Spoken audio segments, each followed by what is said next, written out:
Era una notte tranquilla e serena. Una dolce luce rischiarava il tempio di Gerusalemme. Zaccaria, un anziano sacerdote, entrò per offrire incenso. Improvvisamente apparve un angelo. Zaccaria, spaventato, tremava. Ma l'angelo, con voce gentile, disse: «Non temere, Zaccaria. Le tue preghiere sono state esaudite. Tua moglie avrà un figlio, lo chiamerai Giovanni. Sarà per te motivo di gioia e molti si rallegreranno per la sua nascita. Sarà grande davanti a Dio e pieno di Spirito Santo». Zaccaria, incredulo, rispose: «Com'è possibile? Io e mia moglie siamo vecchi».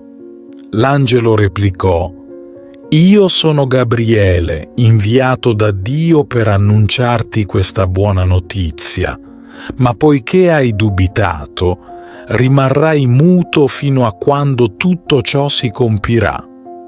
Poi l'angelo scomparve. Dopo quei giorni, Zaccaria tornò a casa. Sua moglie rimase incinta.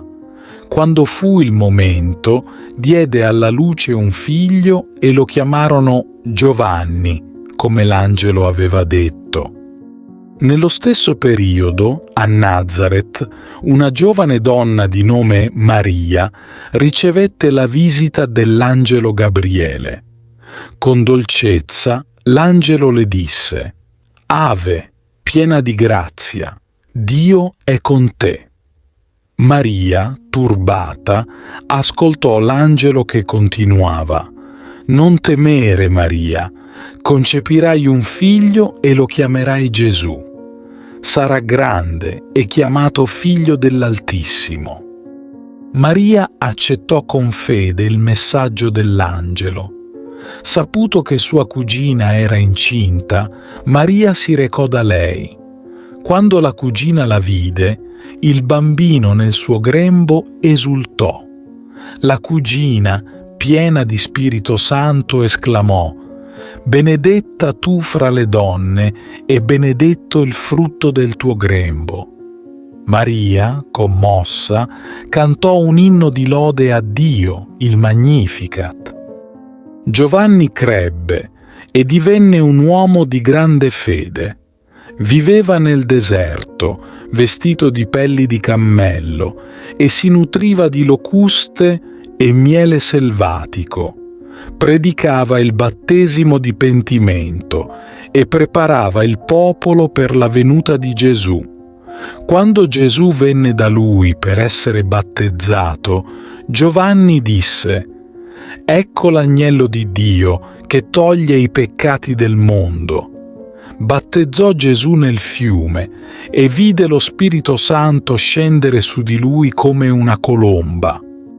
Giovanni parlava con coraggio, senza temere le conseguenze, denunciava le ingiustizie e predicava la verità. Per questo fu arrestato e imprigionato. Anche in prigione, Giovanni non smise mai di testimoniare la verità. Un giorno il governatore organizzò un grande banchetto. Durante la festa, la figlia della moglie del governatore ballò per gli ospiti e piacque molto. Il governatore, compiaciuto, le promise qualsiasi cosa avesse chiesto. La ragazza, su consiglio della madre, chiese la testa di Giovanni su un piatto. Sebbene rattristato, il governatore ordinò di esaudire la richiesta. Così Giovanni fu decapitato. La missione di Giovanni era compiuta. Aveva preparato la strada per Gesù, aveva predicato la verità con fermezza e aveva accettato il suo destino con coraggio. La sua vita e la sua morte rimasero un esempio di fede incrollabile e dedizione totale a Dio. Ancora oggi la Chiesa celebra la nascita di Giovanni Battista, ricordando la sua grandezza e il suo ruolo di precursore del Salvatore.